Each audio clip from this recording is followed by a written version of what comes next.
عورت کے مرد کے ساتھ ناجائز تعلقات۔ غسل کے دوران مدینہ کے ایک عورت نے مردہ عورت کی ران پر ہاتھ رکھتے ہوئے یہ الفاظ کہے کہ اس عورت کے فلان مرد کے ساتھ ناجائز تعلقات تھے۔ بس یہ بات کہنا تھا کہ اللہ تعالیٰ نے اپنی ڈھیل دی ہوئی رسی کھینچ دی۔ اس عورت کا انتقال مدینہ کے ایک بستی میں ہوا تھا۔ غسل کے دوران جو ہی غسل دینے والی عورت نے مندرجہ بالا الفاظ کہے تو اس کا ہاتھ میت کی ران کے ساتھ چپک گیا۔ چپکنے کی قوت اس قدر تھی کہ وہ عورت اپنا ہاتھ کھینچتی تو میت گھسیٹتی تھی مگر ہاتھ نہ چھوٹتا تھا۔ جنازے کا وقت قریب آ رہا تھا، اس کا ہاتھ میت کے ساتھ چپک چکا تھا، بے حد کوشش کے باوجود جدا نہیں ہو رہا تھا۔ تمام عورتوں نے اس کے ہاتھ کو پکڑ کر کھینچا، مروڑا، غرض جو ممکن تھا کیا، مگر سب بے سود رہا۔ دن گزرا، رات ہوئی، دوسرا دن گزرا، پھر رات ہوئی، سب ویسا تھا۔ میت سے بدبو آنے لگی اور اس کے پاس ٹھہرنا بیٹھنا مشکل ہو گیا۔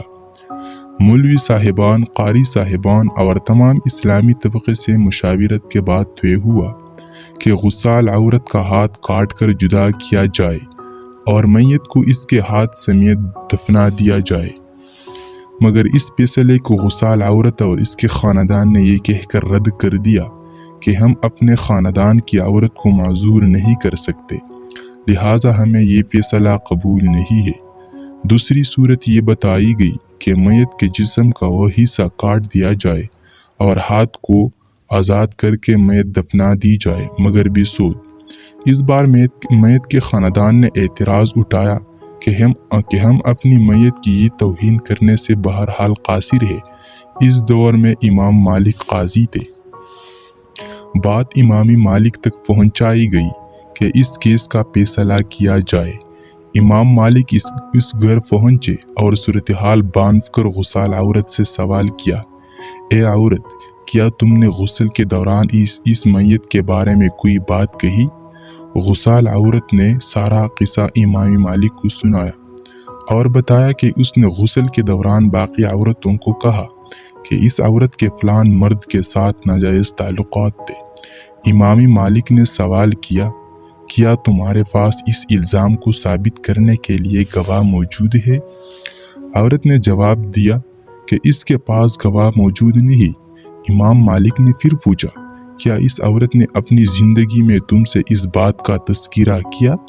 جواب آیا نہیں۔ امام مالک نے فوری حکم صادر کیا کہ اس غسال عورت نے چونکہ میت پر تہمت لگائی ہے، لہٰذا اس کو حد مقررہ کے مطابق 80 کوڑے لگائے جائے۔ حکم کی تعمیل کی گئی اور 70 بھی نہیں، 75 بھی نہیں، 79 بھی نہیں، پورے 80 کوڑے مارنے کے بعد اس عورت کا ہاتھ میت سے الگ ہوا۔ آج ہم تہمت لگاتے وقت ذرا بھی نہیں سوچتے